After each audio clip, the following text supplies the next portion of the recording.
Olá, amigos e parceiros da Suifarma Saúde Animal. Hoje estamos aqui para mais um episódio do nosso podcast, do Zero à Robotização, a história inspiradora da família Bride. Pessoal, hoje é um episódio muito especial. Antes da gente falar mais sobre o nosso convidado, eu gostaria de ressaltar só os nossos patrocinadores, a MSD, a Ouro Fino e a Virbac Saúde Animal, bem como a Fibro e a IES. Bom, primeiramente, quero agradecer muito a presença aqui do Lucas Bride. Lucas, prazer tê-lo aqui conosco.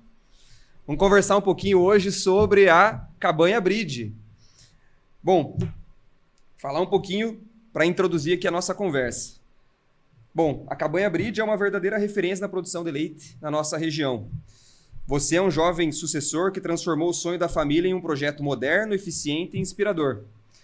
E vem construindo uma história que mostra como a tecnologia, a visão e a paixão pelo leite podem andar juntas. Bem-vindo, Lucas. É um enorme prazer te receber. E fica à vontade aqui nos nossos microfones aqui junto ao podcast da Suifarma. Obrigado, Pedrinho. É uma satisfação grande de estar agora nessa roda entre eu e você aqui comentando sobre o que a gente faz, né, sobre vacas. E temos aí então para discutir como que a propriedade começou, né? Como a gente estava conversando, a propriedade teve início, Pedrinho, em 1987 com meu avô, onde tinha 3 animais e era para consumo próprio na época, né? E com o tempo passando foi aumentando então o rebanho. E eu lembro quando que era jovem, não sei se tu vai lembrar dessa parte, mas das F4000 que recolhiam o leite. Então a gente pegou aquelas tábuas na beirada da estrada onde que se colocavam os taros de leite, né? E não se tinha resfriador, nada na época, né? Era tudo meio que no gelo. Mas aí começou a coleta. Então a gente tem essa base desde lá com o meu avô e o meu pai, quando que começou a recolha ainda do leite. E a sucessão foi indo com o já meu terceira pai, geração. Né? Terceira geração. Seria a terceira geração. Olha aí. Já. Top. E com o passar então do tempo, eu lembro da nossa estrevaria, que era do meu avô, que era ainda de brete, né? Uma estrevaria de madeira, onde o alimento na época era a base de rastoio e mandioca e um pouco de ração. E solta nos potreiros, né? Pastagem natural. E com o passar então desse tempo, em 97, meu pai começou alguma coisa de inseminação artificial. E em 99, Pedrinho, o pai construiu a primeira sala de ordenha dele, né? Fez uma estrevaria nova com sala de alimentação e o fosso já então para tirava leite de brete de 2 vacas a cada lado. Começou então com um balde ao pé. Mas a inseminação artificial naquela época, ninguém falava disso, né? Isso, até ia comentar isso. Esse é um ponto importantíssimo, né? Lá em 97, nós estamos falando aí de quase 30 anos atrás. Isso. Só que daí era um detalhe, né, Pedrinho? Na época era caro demais, né, a inseminação artificial. Se achava caro. E não se tinha um conhecimento tão aprofundado e não se tinha acompanhamento necessário para tu usar essa tal tecnologia. Por que eu digo isso? Não se tinha um acompanhamento reprodutivo, né? Aí o que acontecia? Comprava lá as doses de sêmen, inseminava as melhores vacas, né, que produziam melhor.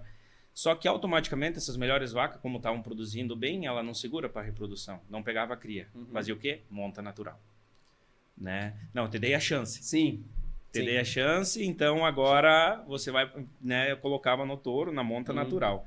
Mas assim, era nítido já na época, Pedrinho, quando que essas novilhas começaram a entrar no leite, em 98 para 99, a diferença de padrão das novilhas, né? Que eram de touro, né? De inseminação artificial.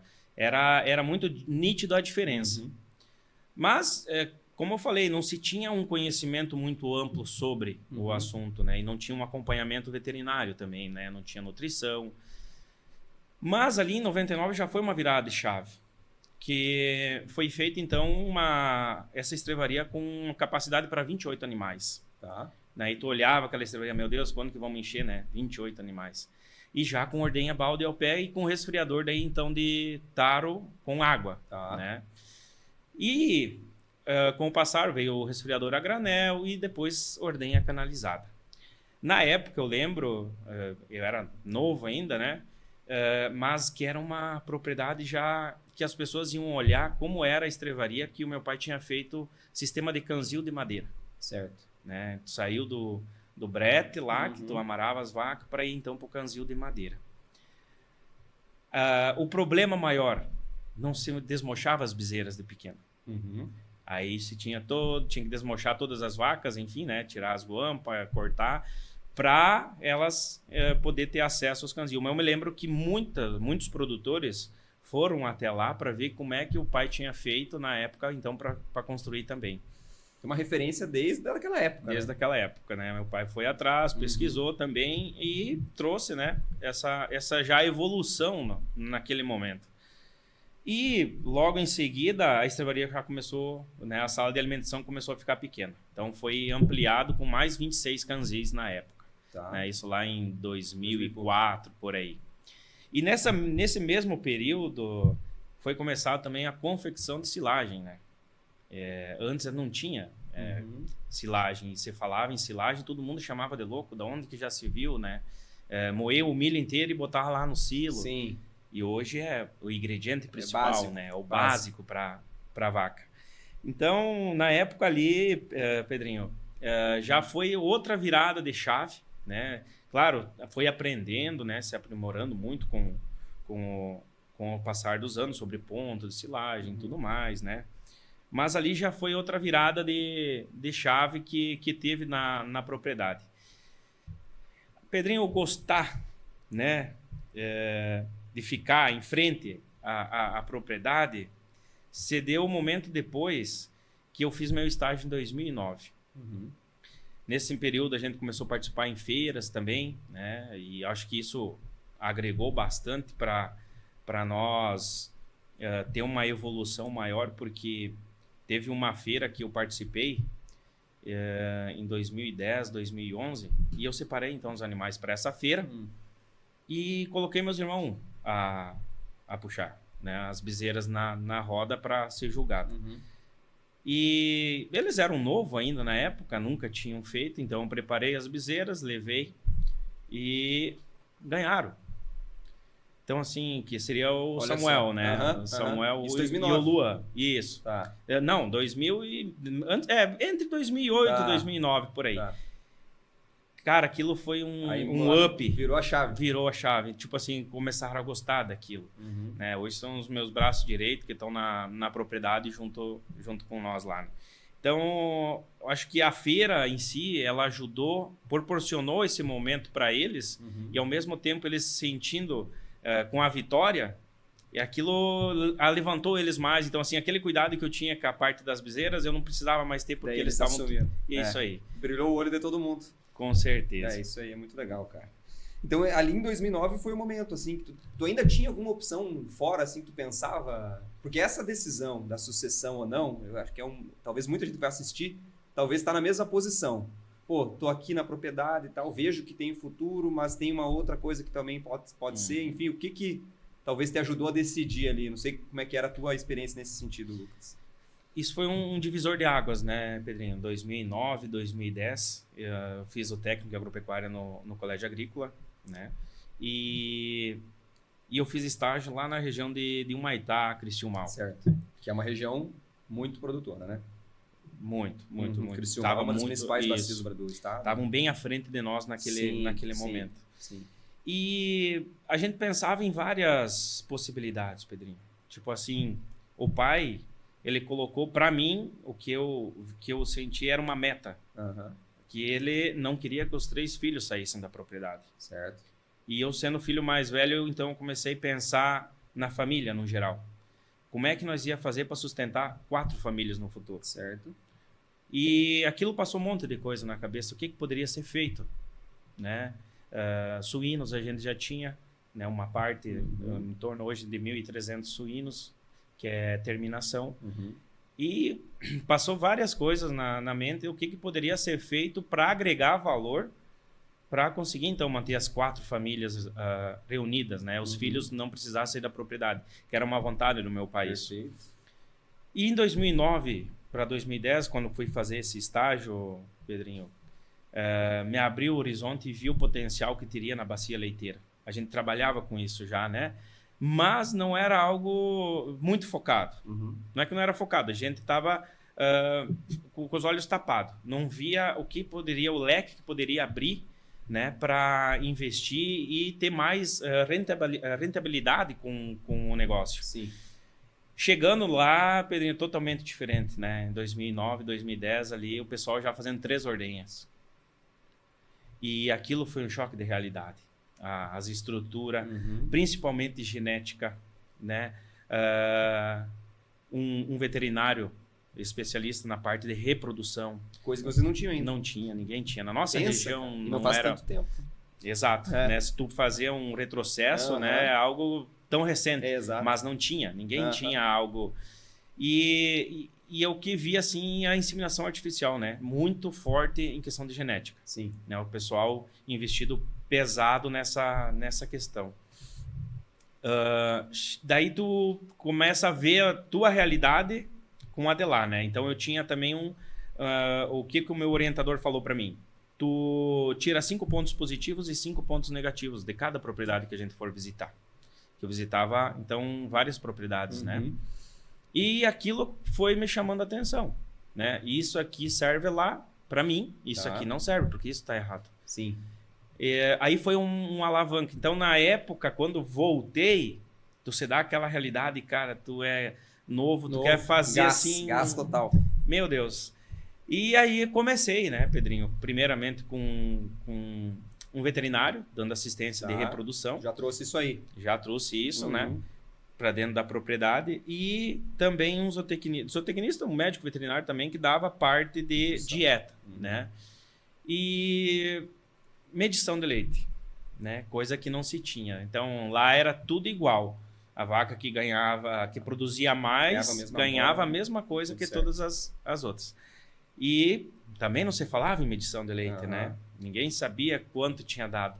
Então, meu primeiro investimento foi esse também, comprar um medidor de leite para ver quanto que estava produzindo por animal. E na época, eu lembro bem, Pedrinho, que a minha melhor vaca, nós tinha 2, que era boa, produziam 25 litros de leite. Pensa. E lá, onde que eu estava vendo propriedades com 3 ordenhas, novilha de primeira cria com 55. Aí tu falava aqui na região, daí todo mundo dizia assim, da onde? Vai encher um tarro de 50 litros uma novilha? Capaz, é mentira. Então, assim, aquilo me impulsionou, que um dia eu coloquei na... Será que eu vou ter animais dessa qualidade, desse tamanha produção de leite? Sim. Começa, né? Isso te motiva, isso te dá aquele gás também. E fui fazendo aquele trabalhozinho de formiga, né? Porque tudo era muito limitado também, né, Pedrinho? Tipo, financeiramente, né? Eu precisava de estrutura nova. Já custava muito, sempre custou, isso sempre foi um investimento alto. Então, assim, foi feito tudo por partes. Até cada vez, né, dando passo conforme a perna, vendo qual a necessidade do momento, né? E o meu pai foi um cara que abriu as portas para mim da propriedade. Eu ia comentar sobre isso também. Eu acho que isso foi algo que também foi um divisor de águas ali para a gente poder crescer mais. Claro, tudo dentro, Pedro, de isso, uma coisa por vez. Primeiro é isso, aprende a fazer isso, depois isso. Então, assim, a última coisa foi o financeiro. Última coisa, a parte do dinheiro, né? Sim. O faz-miri. Mas antes disso, então, tive que aprender todo esse outro processo para chegar na parte financeira. E o que tu considera que é o principal, foi os maiores desafios na caminhada, Lucas? Pensando nesse horizonte todo, um deles aí já dá para ver que é os animais, era a própria estrutura, mas enfim, e aí um outro que talvez, né, tu entrou ali, introduziu o comentário, que foi sobre a abertura que o teu próprio pai deu para você tocar. Então, se isso tem uma coisa que talvez muitos reclamam, que não conseguem, enfim. Isso sempre foi muito natural? Como é que... Conta para nós isso também. Ou teve que fazer alguma força em algum momento para que isso desbloqueasse de alguma forma, sei lá. Eu acho que o meu maior problema ali no início, Pedrinho, foi a questão assim a ansiedade. A ansiedade de tu provar pro teu pai que tu estava certo. Tá. E a vaca, ela não é da noite pro dia que tu faz. É tempo. Leva muito tempo. E eu querendo provar todo dia pro meu pai que estava certo. Porque o que eu via que as pessoas, as fazendas, né, outros produtores estavam fazendo era o certo. E se nós introduzisse aquilo na nossa propriedade, ia ser algo que nós ia crescer muito, né? Nós teríamos um poder de crescimento muito grande. E eu acho que aquela minha ansiedade, ela travava um pouco. E tu espera resultado. Eu me lembro que eu foquei em genética, né? Porque nós não tinha então um gado muito redondo ainda na época. E aí eu gastei então o valor do dinheiro, né? Gastei não, investi em genética. Só que como é que eu fazia? As melhores vacas, sêmen de maior valor. E as de baixa, menor valor, né? As boas davam macho. E as ruins davam fêmea. Só que como eu já tinha pedido para o meu pai que o dinheiro para mim investir nisso, eu tinha que criar aquelas bezerras. Era aquilo que eu ia ter para mim. Sim.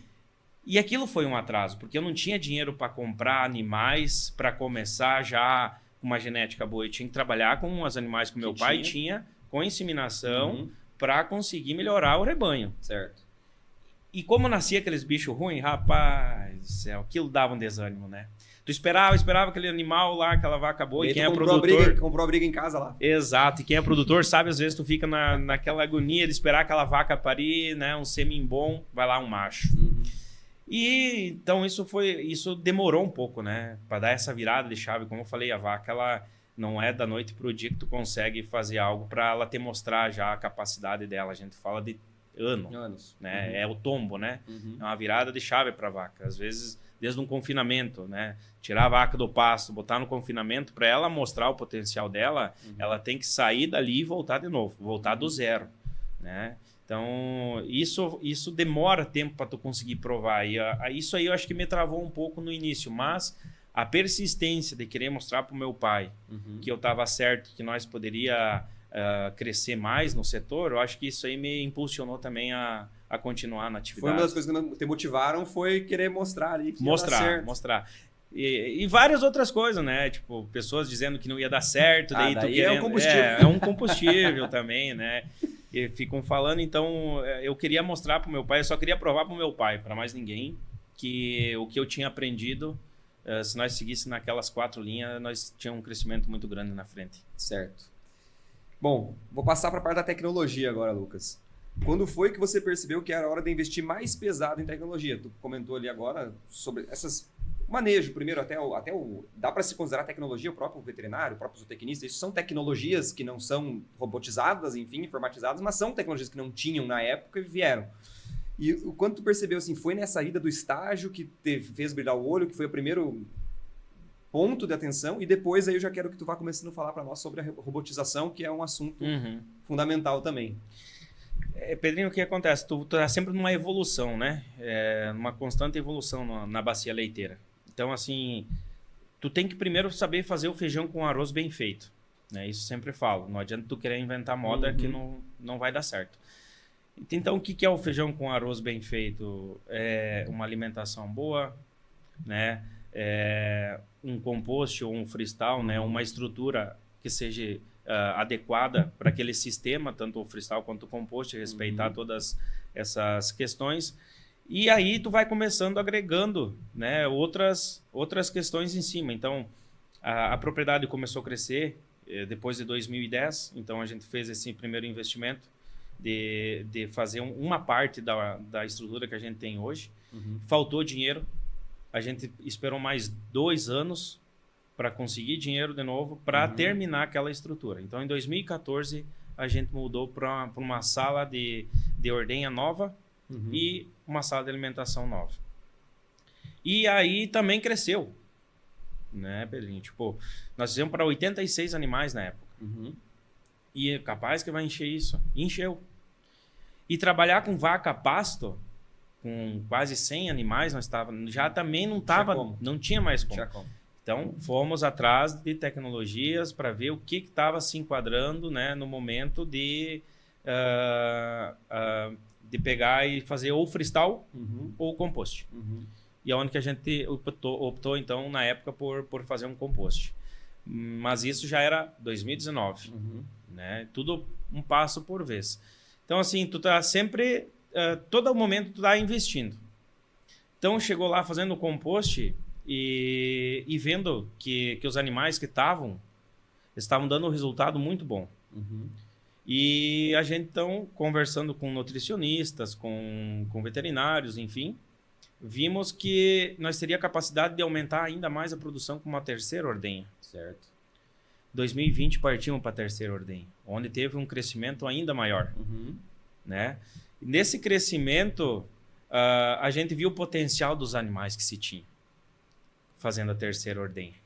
E foi começado a investir mais e mais, né? Em 2021, algo que eu acho que uma propriedade hoje, Pedrinho, que teria que ter, seria a parte de pré-parto, Uhum. né? Algo que é indispensável numa Sem propriedade. dúvida. Sem dúvida. A gente fez a questão do pré-parto, perto da sede, e a bezerreira. Uhum. Com a bezerreira, a gente colocou, então, um amamentador. Foi o nosso primeiro contato com a Lely. Tá. Né? Depois do amamentador, então, a gente começou a ter mais contato com a Lely sobre, então, os robôs, né? A parte da ordenha robotizada. Fomos conhecer propriedades, fomos ver outros modelos, né?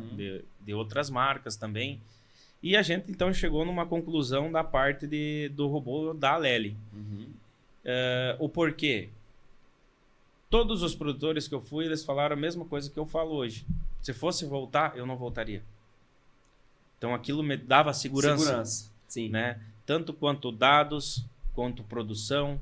E isso só motivou a mais a nós aprender também com o sistema, antes mesmo de colocar ele em prática, né? De aprender com o sistema de ordenha robotizada. Uhum.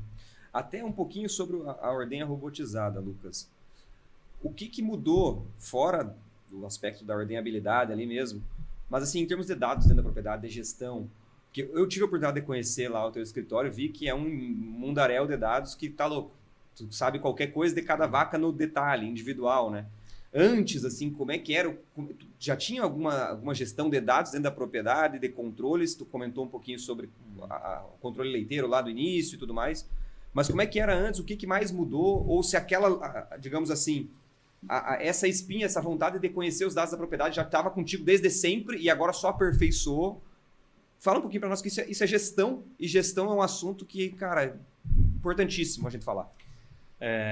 Hoje, vaca, ela é uma empresa, né? Sem então, dúvida. assim, tem que ter gestão, tem que ter estratégia, tem que ter planejamento. Né? Eu vejo que tem que pensar aonde que você está, onde que você quer ir e como você vai ir. Uhum. Então, assim, são tudo estratégia e planejamento do sistema em si, do que tu vai proporcionar, seja freestyle, compost, seja robotizado ou terceira ordenha, enfim. Uhum.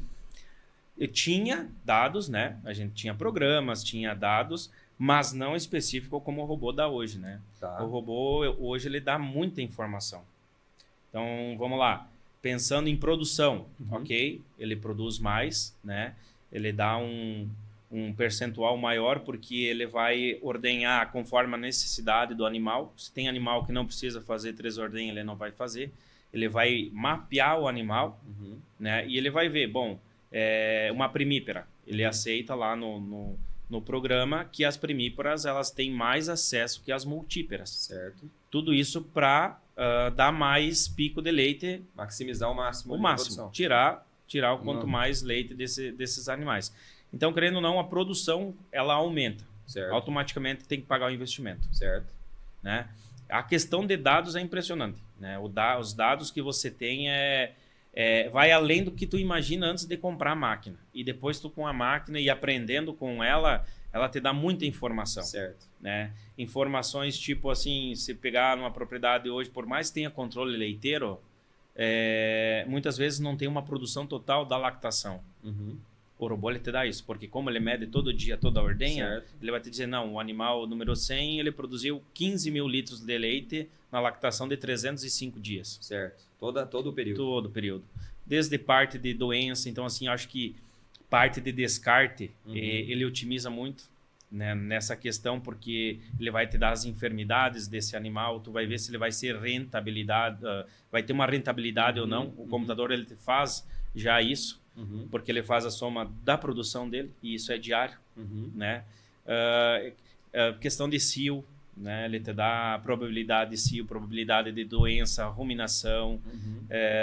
Cara, é algo assim, ó, vai muito além do que a gente às vezes imagina. A projeção da fazenda, né, para 3, 4 meses, a quantia de leite que tu vai entregar, porque ele vai somar. Como ele tem os dados dos animais, ele sabe com os animais, aquele lote que está seco vai parir tal mês. E em cima disso, ele já sabe a quantidade de média, a média que vai dar a esses animais. Então, ele já soma e ele já vai te dar uma projeção do que vai ser lá na frente. E várias outras coisas que o robô ele dá, sabe? A enfermidade, própria mastite em si, né? Então, às vezes, de olho nu, você não enxerga. Ele já vai te dizer, ó, a vaca ela parou a atividade dela. E logo na outra ordenha, ele já vai dizer, ó, teto esquerdo tá com problema. Então ele vai te avisar tudo isso.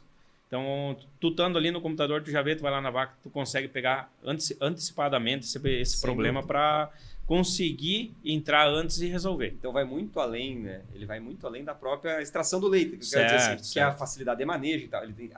Talvez a informação seja a maior riqueza que o robô possa trazer para uma propriedade. Exato. Essa é uma coisa que talvez o pessoal não fala.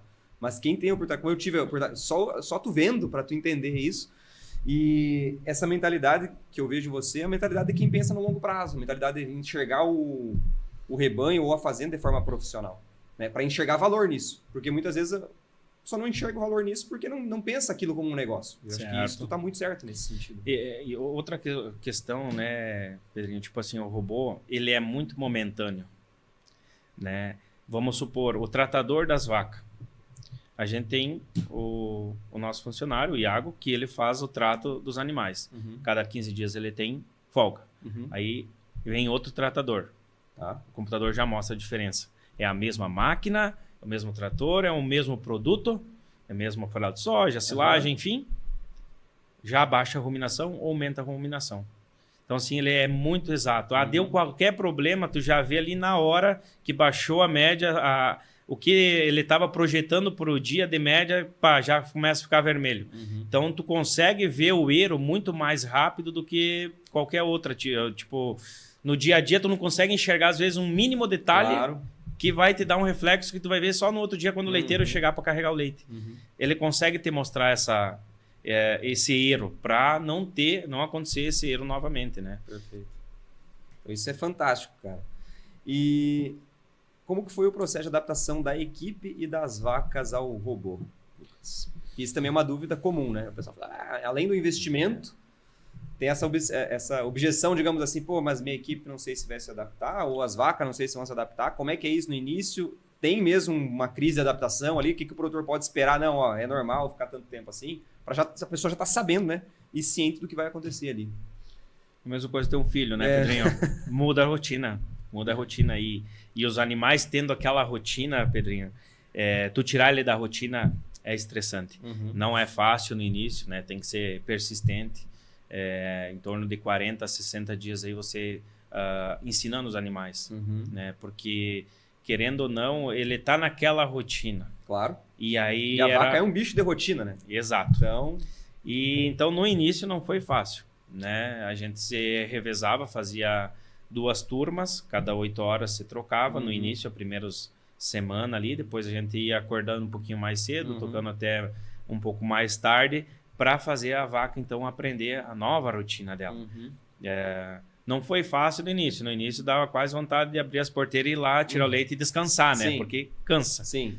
Mas depois vem a recompensa, né? E a mesma forma das vacas que tem que dar o tombo, como se diz, para ficar bom, ela tem que entrar, que nem elas entraram no robô no meio da lactação, na próxima lactação ela vai ser mais eficiente no robô. Ela tem que sair e entrar novamente, né? Mas não tem como fazer isso, tem que colocar o robô e já colocando os animais, né? E daí depois, sim, aí vai tendo mais resultado, né? Muitos animais, às vezes no início, você tinha que tocar diariamente, quando que elas pariram novamente, sozinha, né? Vai adaptando. Vai adaptando, é tudo a adaptação delas, né? E hoje voltar para a ordenha sem ser robotizada? Não tem como. Uma coisa interessante que o programa dá é o DEL. Tu acha que o DEL, nós somos aqui da região, está em quanto mais ou menos? Qual que é a teoria que você fala? do DEL? Não faço a menor O ideia. pico do DEL seria com quantos dias? 4 meses? 3 meses? Tudo relativo. Hoje muitas pessoas falam em 60 dias, Ah, né? tá, sim. O programa ele te dá tudo isso, né? As nossas novilhas elas estão batendo pico com 90 dias. 120 dias as multíperas. Uhum. Então, às vezes, tu pecava no início, isso o programa tu consegue adaptar. Já te mostra que não é bem assim. Não é bem assim. Uhum. Então, ela demora para subir, né? As multíperas e assim, a diferença entre multíperas e primíperas, Sem dúvida. né? As primíperas dando um pico um pouquinho antes e as multíperas um pouquinho depois. Né? Às vezes, vamos ter que inseminar essas vacas ali logo porque ela chega no pico com 60 dias e tal e não vai emprenhar. Uhum. E às vezes tu vê que o programa mostra isso, né? O pico onde que elas estão batendo. Isso faz toda a diferença. em todo Toda a manejo. diferença. Parte reprodutiva. 100%. Exato. Um impacto muito grande. Mas, Lucas, tu recentemente também teve uma oportunidade muito interessante, que foi fazer uma visita internacional, né, em propriedades, em instalações na Holanda, que é um país que é uma referência na produção leiteira, né? E eu queria que tu aproveitasse esse momento aí para explicar também o que mais te chamou a atenção lá na Holanda, em relação ao Brasil, enfim, o pessoal saber também. Pois é, Pedrinho. É uma realidade totalmente diferente, né? Estivemos em Rotterdam, visitando as propriedades, seria pertinho de Amsterdã ali. Uhum. Conhecemos a fábrica da Lely lá. É um cenário totalmente diferente do nosso. Uhum. Tanto propriedades e empresas, né? As empresas lá trabalham com rotação de funcionários, né? São 15 postos. Uhum. Hoje tu tá no posto 1, amanhã tu tá no 2, tá no 3, todo mundo faz uma rotação Tá. para que se um dia um ficar doente, tu consegue tirar de um posto e colocar no outro e não parar a fabricação das ordenhas robóticas ou os Juno, coçador, enfim. Então, assim, lá é tudo, vários equipamentos que você faz, né? Certo. Então, tu não fica específico na montagem somente da parte da ordenha robótica. Uhum. Então, um dia tu vai montar o coçador, um dia tu vai montar o Juno, o Luna, enfim. Tu vai sempre Vai mudando as funções. Uhum. E dependendo do momento, se for um momento de alta demanda, a empresa ela tem sobreaviso funcionários que vêm à empresa, então, para Certo.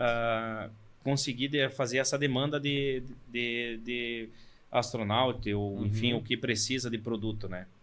Falando das propriedades, eles são bastante limitados lá, Pedrinho, com parte de comida, né? Uhum.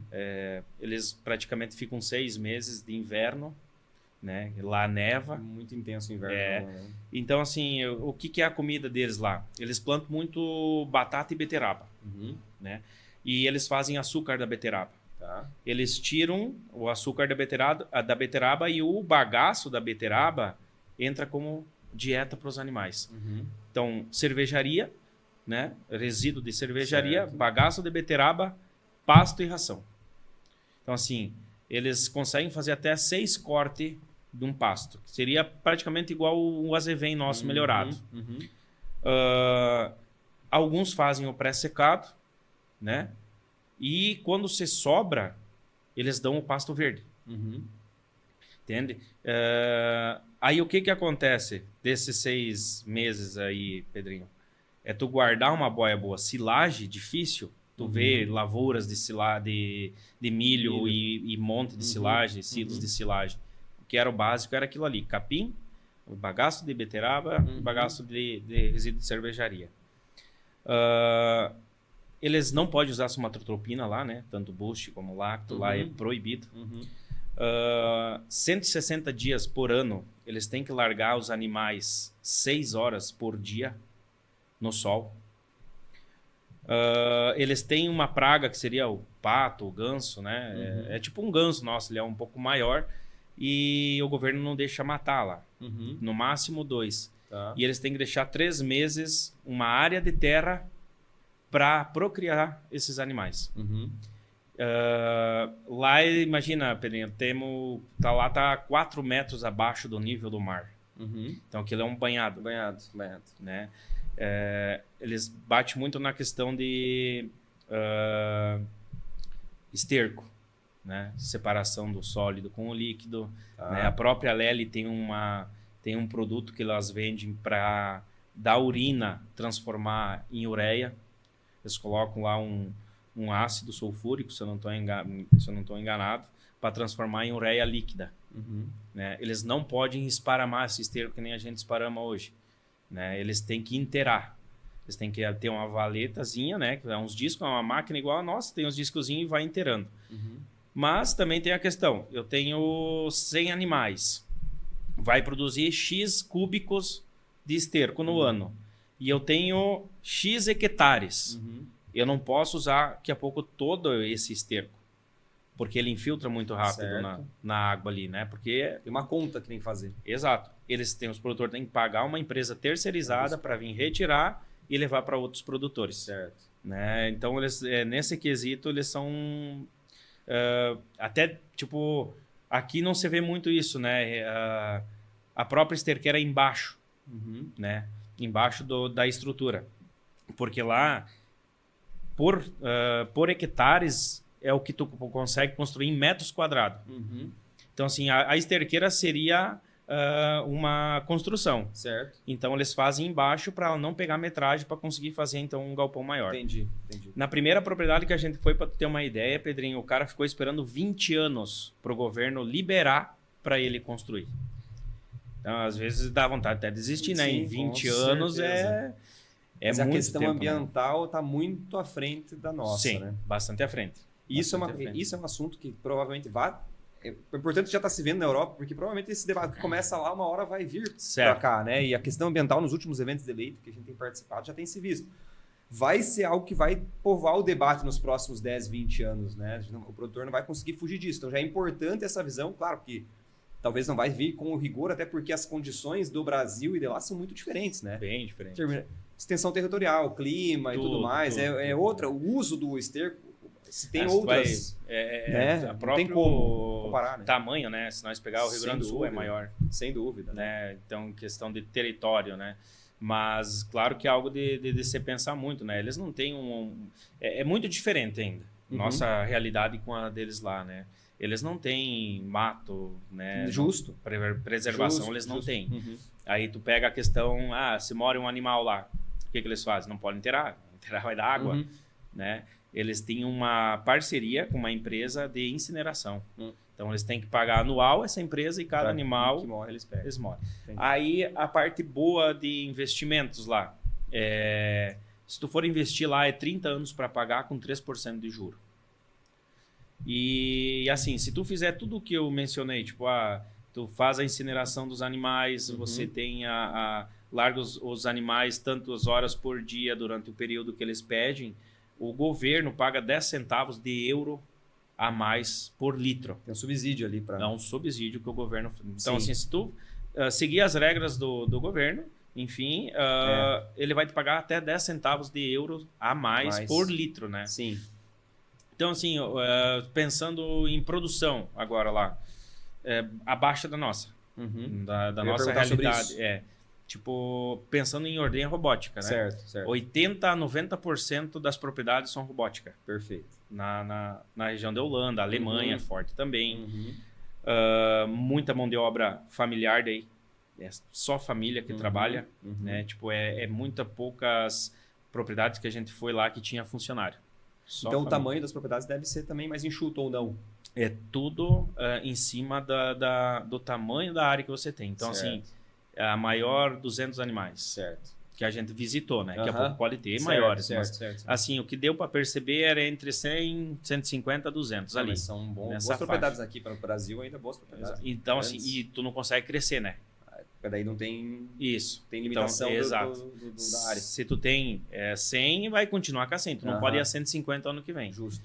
E como é que é? Não sei se eles chegaram a entrar nesse ponto, né? Porque o robô aqui é um investimento alto perto da nossa realidade. Não sei lá como não sei se são fabricados lá ou esse que vem para cá. São todos lá. São todos lá. O único que não é fabricado ali em Rotterdam, na Holanda, é o dos Estados Unidos. Tá. Os Estados Unidos é fabricado nos Estados Unidos. Certo.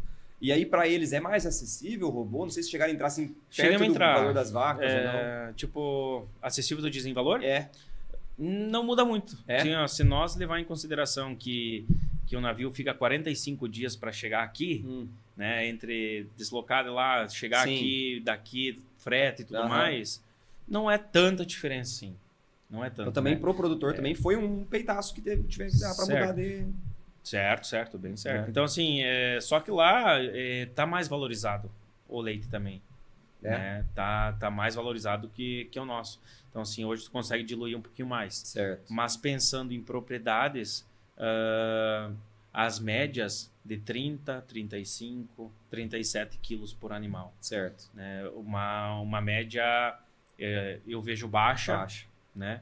Pela questão de ser uma ordenha robótica. Claro. Né? E eles têm um clima bem favorável lá, só que o problema deles é a alimentação. Não é suficiente. O soja eles precisam comprar de nós, o milho ele tem que comprar de nós. E aí o custo de produção também deles aumenta é complicado. Né? Isso então aí. É nesse sentido.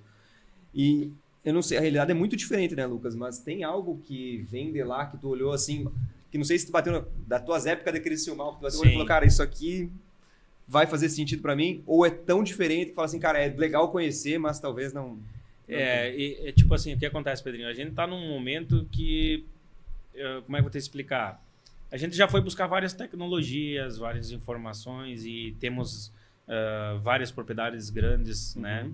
E vendo lá, eu não consegui tirar algo assim extraordinário que eu ia revolucionar aqui. Porque é totalmente diferente. Certo. Eles estão amarados, eles têm que trabalhar com aquilo. A gente já tem um leque um pouco maior sobre isso, né? Tanto quanto alimento, até o próprio uso da somatotropina, enfim. Eles estão muito limitados àquilo, né? Mas assim, é lindo. Né? É uma região muito bonita, é asfalto em todo o interior, as casas, né? Arquitetura. Tudo lindo, tudo bonito. Mas assim, algo que fosse para trazer, eu não vi nada. Tipo assim, tu vê tecnologia nova, né? Certo. O robô que ele vai colher o próprio pasto, né? E vem trazer para o animal, que é a fazenda do futuro, que a Lely comprou uma fazenda e está colocando todos esses equipamentos dela lá para fazer então essas demonstrações, né? Perfeito. Só que lá é tudo muito esquadrejado, lá é tudo plano. Então o robô ele vai andando como se fosse um calçadão e tem as quadras para ele entrar nos piquetes, né? Então ele faz o corte do pasto e aí eles chamam uma cozinha, né? Que tu coloca tudo em partes os produtos. E aí tem uma garra que ela vai aérea e desce e pega. Ou o pré-secado, ou enfim, e leva até o robô. Né? E ele faz a mistura e depois a distribuição do produto, né? Do alimento. É algo, tipo assim, não vê muita realidade aqui, porque lá o que eles pensam, que deu para perceber, não é fazendas grandes ou que vai crescer. Eles estão naquilo, eles vão ficar com aquilo. Né? Eles podem melhorar alguma outra coisa. Certo. Né? Tirar essa parte da não em tamanho, é mais produção, produtividade. Isso aí. Perfeito. E, enfim, assim, você acha que o produtor brasileiro está no caminho certo, Lucas? Olhando para essa realidade, olhando para ver de onde é que a Cabanha Breed saiu, para onde é que ela foi, você vê mais pessoas indo nesse caminho? Ou como é que você vê os últimos anos do Brasil em relação a isso? Mão de obra, desafios, enfim. Que visão tu tem em relação a isso, comparando agora, tendo essa visão global aí? Olha, eu acho que tem muito que melhorar. Tem bastante que melhorar. Nós temos uma região forte aqui, pensando na nossa região. Até tem uns dados aqui, Pedrinho, de Vista Alegre, que eu gostaria até de comentar. Vista Alegre hoje teria 90 propriedades ativas, 3.583 vacas. De julho de 2024 a junho, agora de 2025, foi produzido mais de 25 milhões de litros de leite no nosso município. Né? Então, algo que impressiona pelo tamanho do município. Perfeito. Mas mais animais que população. Mais animais que população. Certo. É isso aí. Vacas, né? Vacas, isso. Vacas, lactação? Lactação. Só em lactação. Parte de... Não, essa aqui seria, vamos supor, das propriedades. Tá. Das propriedades, a somatória. Certo. Mas se tu pegar uns dados hoje de média, nossa média no Brasil é muito baixa. Baixíssima. Né? Então, eu sou assim, Pedrinho, fazer o feijão com arroz bem feito.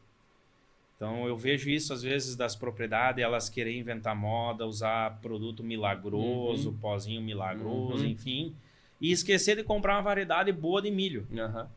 Ou fazer o corte certo da silagem de milho. Então, faça o feijão com arroz. Gasta um pouco mais ali com o veterinário, faça uma reprodução, faça uma dieta. Eu acho que a reprodução é algo que... A vaca é um relógio, né? Desde o segundo, minutos, horas, tem que correr tudo certo para tu ter futuro. Senão, lá na frente vai te dar um problema. Se nós falar em reprodução, se a vaca não parir, se tu não inseminar ela não pegar a cria e não parir, ela não vai dar leite. Quebrou teu negócio, cara. Exato. Então, Muito assim, fácil. hoje tem vários estudos, né? Que a vaca tem que produzir, nem é mais os 305 dias, né? Eles já estão indo para 365. Animais de alta genética, né? Nem é os mais 305, às vezes faziam sempre a média nos 305. Porque as vacas estão produzindo tanto agora com as genética avançada que eles elevam, então, para mais 60 dias a produção, né?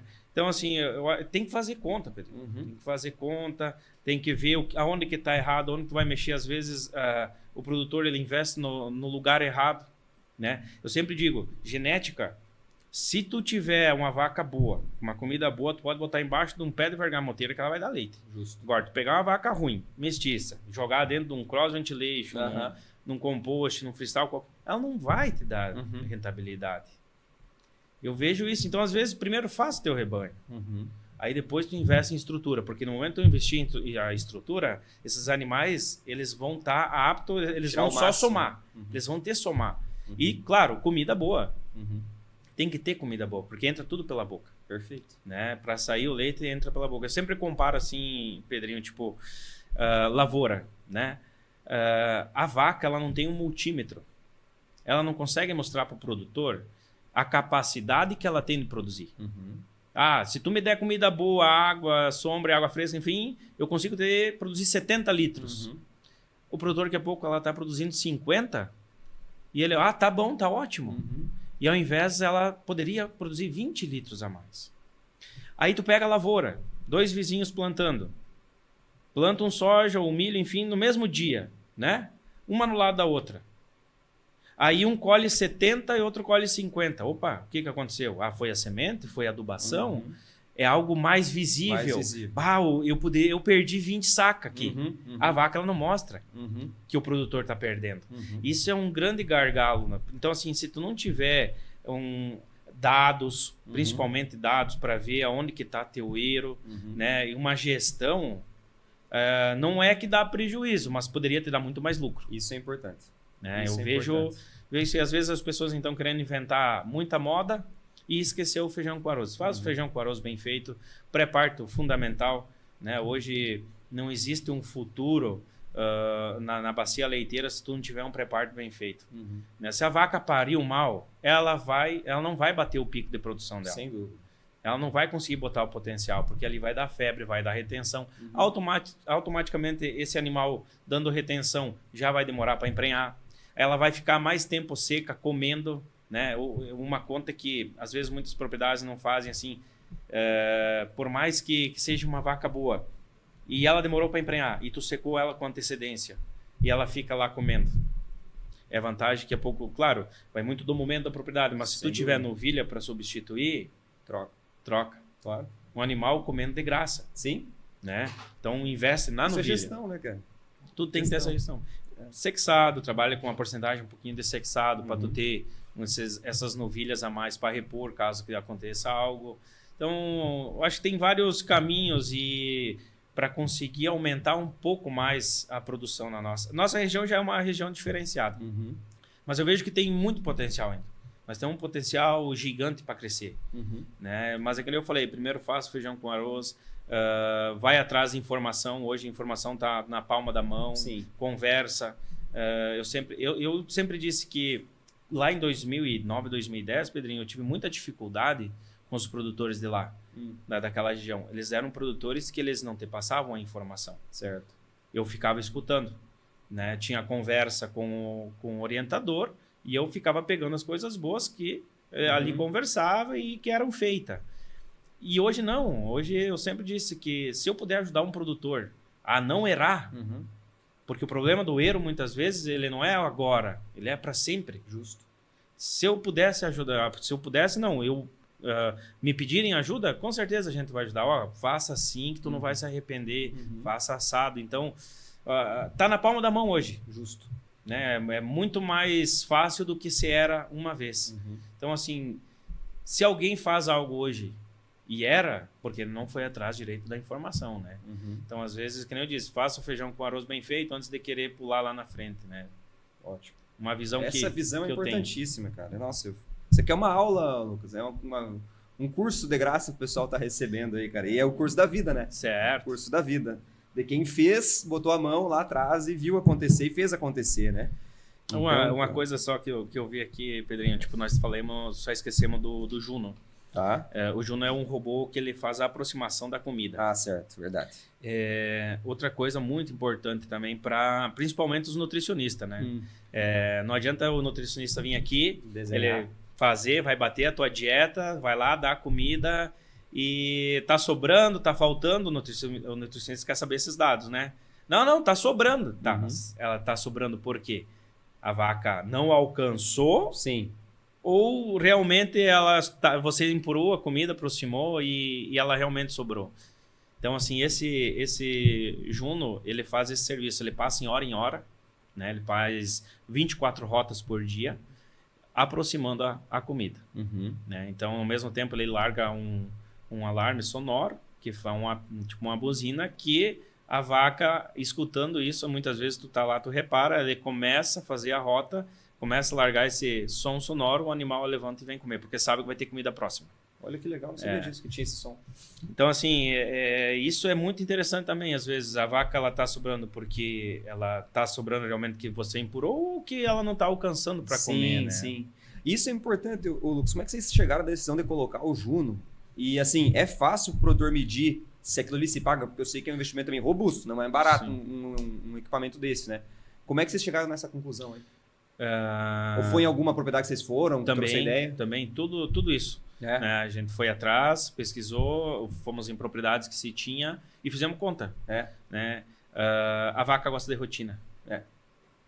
E muitas vezes tu não conseguia fazer a aproximação.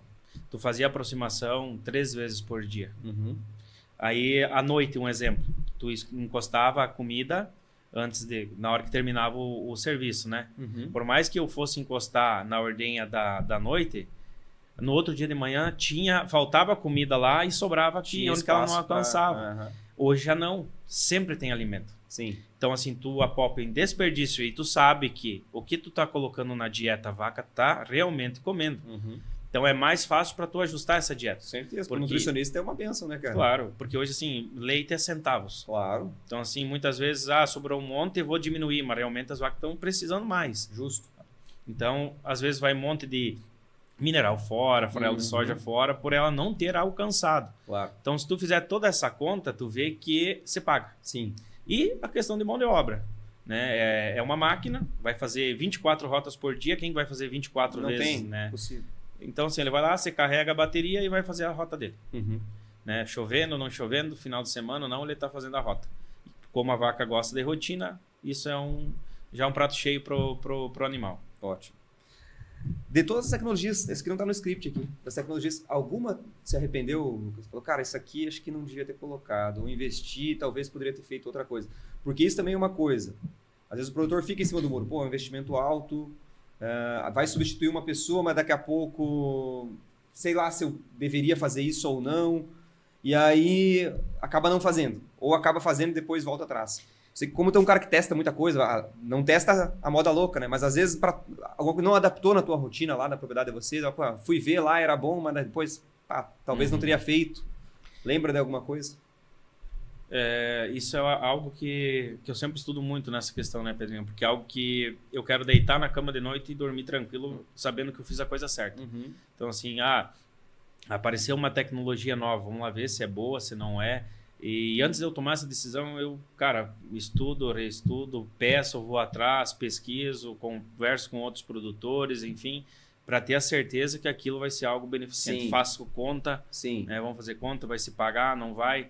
Então, assim, talvez de maquinário só, né? Uma máquina de fazer silagem que eu comprei que hoje não compraria mais, né? Mas são tudo momentos, né? Na época não se tinha as autopropelidas e hoje Certo. você tem várias, né? Certo. É algo que o produtor tem que abrir o olho, né? Também nessa questão bromatologia da silagem, né? Certo. Que está entregando ponto de corte, picagem, quebra do grão. Então, às vezes, tu tá botando muito dinheiro fora ali. Certo. Então, acho que mais essa questão de maquinário. Agora, a questão de investimento agora da parte de robótica, acho que o próprio amamentador também é algo que está se pagando muito bem. Né? Só que, Pedrinho, é uma outra realidade.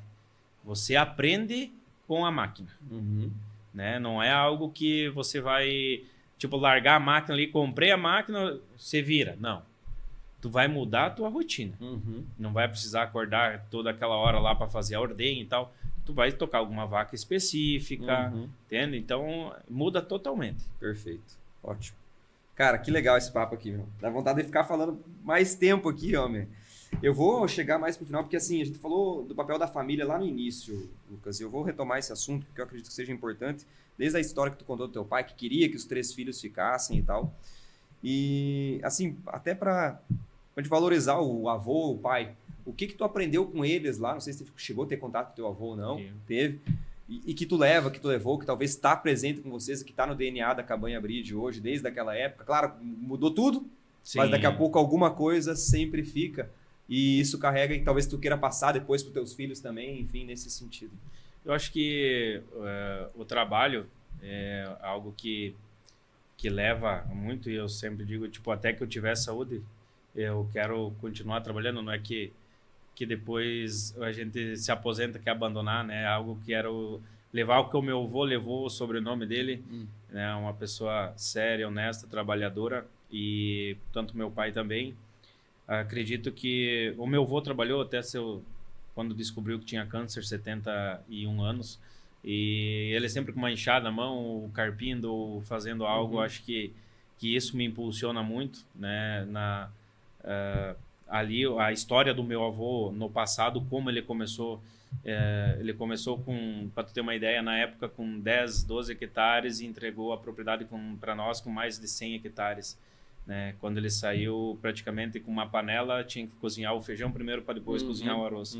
Então, a história do meu avô, do passado, ela me motiva muito, né? Sabendo as dificuldades que ele teve, tudo que ele passou. E aí até, às vezes, a gente comenta com outras pessoas sobre esse assunto, e isso faz motivar o dia a dia, né? Sabendo que, às vezes, tu olha para trás, até eu mesmo... Às vezes tu tá pensando assim, cara, tempo atrás era lá embaixo, né? Na outra ordenha. Olha hoje onde que tá, quem diria, né? Desde parte de produção, nunca imaginava que ia ganhar uma proporção tão grande em produção de leite. E até do próprio feno, outro dia estava falando com os meus irmãos, tipo, antigamente recolhia o feno tudo na forca, botava nas caretas tudo a granel, depois no braço para dentro dos galpão. Hoje já tem máquina, né? Nós temos as próprias máquinas para fazer o feno. Aí isso tu começa a lembrar, né? Passa essa visão o que tu viveu no caso lá e hoje como é que tá. Então assim, tu agradece e tu quer evoluir cada vez mais. Quer entregar mais, melhor ainda para a próxima geração. Claro, né? Fazer essa é a ideia. Né? Isso é muito legal, cara. Isso é muito legal. Isso é um exemplo, cara. A gente fica feliz demais de estar contando essa história aqui. E para nós já encerrando, né? Indo para os últimos blocos aí, Lucas. Você sempre falou muito hoje mesmo, sobre a importância dos teus parceiros técnicos, comerciais, enfim, comentou sobre os nutricionistas, sobre veterinário, enfim. Que tipo de parceria hoje é importante para a Cabanha Bride, que tu vê que é importante para o produtor em geral? Né? Porque tem aquela visão, daqui a pouco, muito ruim do comercial, que o comercial só quer botar produto, enfim. Como é que tu vê isso? O que é uma parceria de valor para o produtor hoje, na tua cabeça, assim, na tua visão? Eu acho que a fidelidade, primeiramente, né? Em cima disso, Pedrinho, a questão de trazer novas ideias, porque hoje, às vezes, o que nós estamos fazendo no momento, amanhã vai ter algo que vai ser melhor. Então, assim, nós temos uma constante aprendizado, né? A gente sempre está evoluindo, então tem que sempre ver o que eu posso melhorar. Eu vejo que, para mim, o que precisaria seria isso. O que teria de melhor? Apareceu isso aqui que vai ser o futuro, um exemplo. Vamos ver, vamos estudar junto, né? Ver se tem alguma...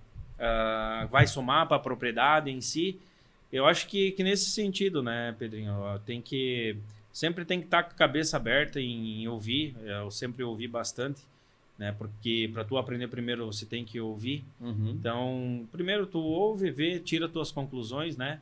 Eu acredito que seja nessa parte de inovação, tecnologia, que é algo que vejo que na nossa região tem alguma coisa que está para trás ainda, né? Que teria que... Claro, avançar. eu sei que tem muitos percalços no meio do caminho e tudo mais, né? Uma coisa hoje que tu vê, nós falando das propriedades, é a própria sucessão. Sem dúvida. Né? Mão de obra e sucessão. Exato. Dois Então, assuntos, né? até no próprio município nosso, estava há 2, 3 anos atrás, nós estávamos com 130, 140 propriedades, já veio para 90. Menos propriedade, mais quantidade de animais, leite, né? Disso. De animais. Mas, assim, eu acredito né, pensando na nossa propriedade, na cabanha, que é em tecnologia, né, e as informações, né? Porque sempre está tendo produto novo, está tendo pesquisa nova, até nós falando de ponto de grão, do grão da silagem, né? Uma vez se tinha um conceito, hoje esse conceito ele já está diferente. Não é mais aquele conceito, tinha que estar com 2/3 do grão seco. Não, hoje vamos salvar a palha, porque o grão a gente consegue colocar. Justo. Né? Claro, tem que chegar, não pode fazer verde, correndo também. Tu tem que chegar no meio termo. Sim. Então, assim, tu vê que às vezes pesquisas, né? E as pesquisas de hoje, elas são muito encorpadas, né? São várias propriedades, principalmente quando que é ordenha robótica, né? Tu consegue ter muito mais acesso às informações, desde silagem de milho, né?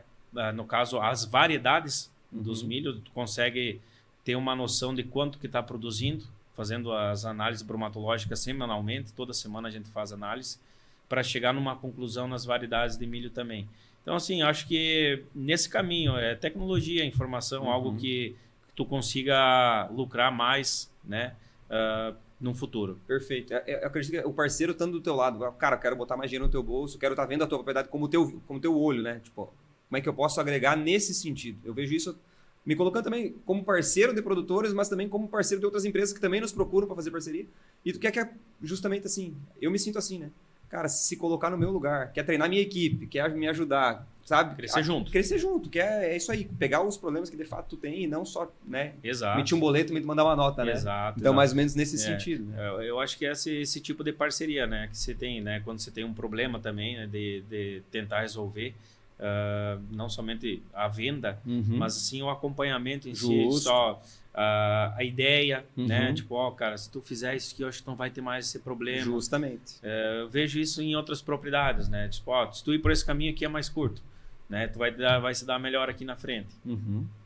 Cara, tem nem que falar. Vou fazer uma última pergunta para ti aqui. Vamos lá. Que é como tu enxerga aí o futuro da Cabanha Breed. Tu já comentou um pouquinho aqui, né?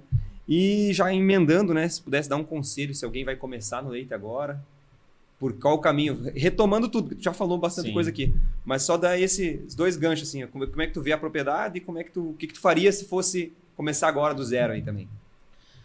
Propriedade, pensando no futuro, a gente tem várias ideias, né?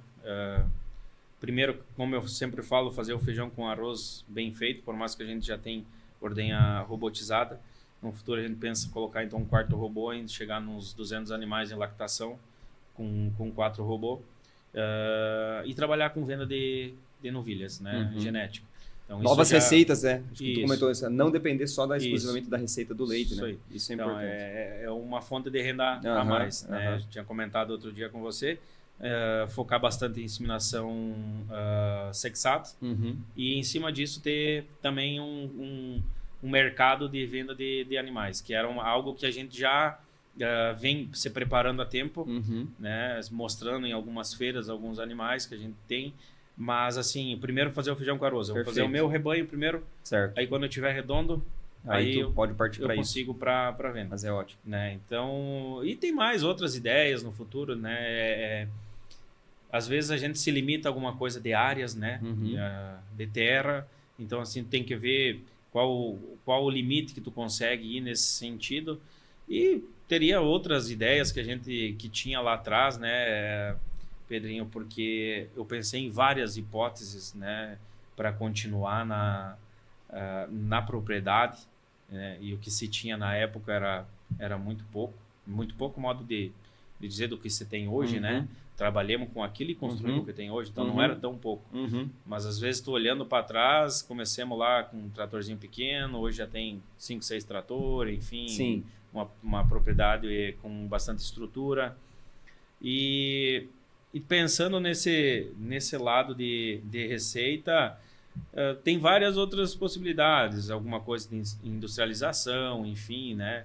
Mas isso aí, tipo assim, com o andar do tempo, da carruagem, vendo como é que vai o negócio dos robôs, dos animais e venda, porque é que nem eu disse, primeiro eu quero fazer algo bem feito aqui, quero estar redondo. Por mais que às vezes pode ir lá e tu achar, tá redondo, não tá, eu quero mais, né? Então quero arredondar cada vez mais, fazer aquele feijão com arroz bem feito, aí depois eu vou partir para outra coisa, né? Então agora, a princípio, logo a gente entra com venda de animais, né? Ótimo. No futuro meio próximo agora, que já está lotado, então a gente vai ter que fazer essa venda. Mas qual que seria a tua outra pergunta? O conselho para quem está começando? Não desistir, né? Não desistir, escutar as pessoas certas. Muitas vezes tem bastante picareta ainda no campo, a gente enxerga isso. Visita propriedades, tira a conclusão de qual o melhor modelo tu fazer na tua propriedade, qual a melhor construção, seja freestyle, seja ele compost. Vai atrás de informação que realmente está dando certo. Vai lá, conhece aquela propriedade, vai lá naquela outra. E tem que ser persistente, tem que gostar, tem que gostar do que você faz, senão não adianta. Tu vai acordar amanhã, se tu não tiver vontade, o negócio não vai para frente.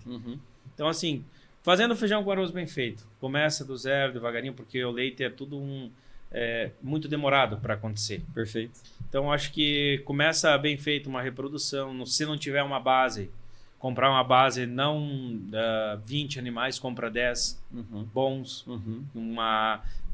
já que tem uma genética mais avançada. Eu vejo isso. Se eu fosse voltar lá atrás, eu venderia tudo que o meu pai tinha e começava com a metade. E melhor. E eu ia dar a volta por cima muito mais rápido, né, do que eu ficar insistindo. E essa visão já valeu, já pagou para muita gente o tempo aí, pô, porque tá louco, né? Eu acho que essa é uma das coisas que tu ganha muito tempo hoje. Com certeza. Né, do que tu ficar ali insistindo, querendo recriar, né, uma cria de uma vaca e tal. Daí a filha dela, daqui a pouco lá, a bisneta dela vai dar boa. Tu perdeu quantos anos? Sim. Então, assim, eu acho que é algo que, se quem for começar agora, começar com o pé direito, começar com bicho bom. Começar com bicho bom, genética boa, parceiros bons, né? Médico veterinário, nutricionista, fazer a coisa bem certa. E conta, tem que fazer conta. Vale pagar isso, não vale pagar? Tem que ter informação. Perfeito. Né? Senão, hoje todo mundo trabalha pelo dinheiro. Sem dúvida. Não adianta dizer que tu vai botar vaca porque tu gosta de vaca. Com certeza, né? Então, assim, fazer conta. Temos que fazer conta, e o leite é centavos, né? Cada centavo ele conta muito, tanto na compra quanto na venda. Sem dúvida. Cara, que aula, Lucas. Obrigado. Parabéns mais uma vez pela trajetória, pela tua visão de futuro.